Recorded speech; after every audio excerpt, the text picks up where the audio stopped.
A stunning report out today claims that China is committing acts of genocide against millions of Muslims.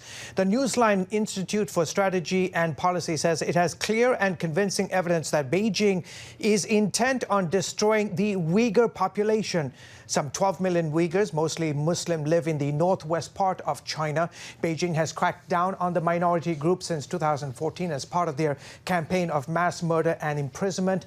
The report says China's Communist Party bears responsibility for carrying out the genocide against the Uyghurs. Joining me now is Dr. Azeem Ibrahim, co-author of this new report. Dr. Ibrahim, great to have you on the broadcast.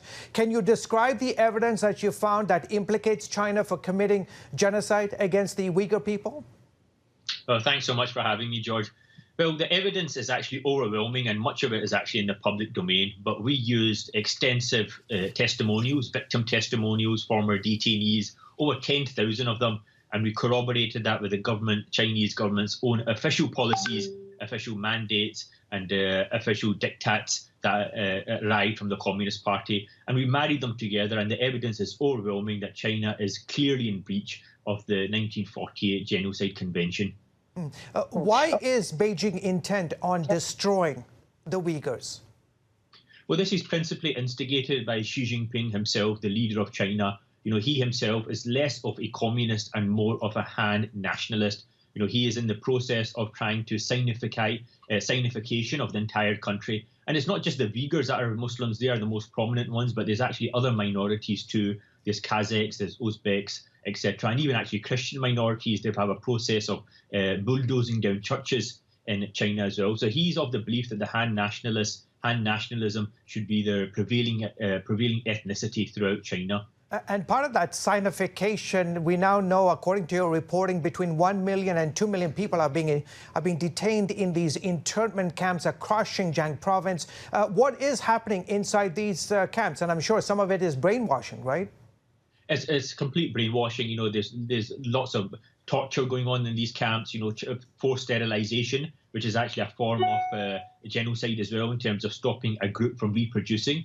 There's separation, taking children away from the parents. So these camps are set up as education camps, but the reality is that nobody has full knowledge of what's going on inside. We only know from detainees, and there's no other way to describe it except exactly as you did, as concentration camps.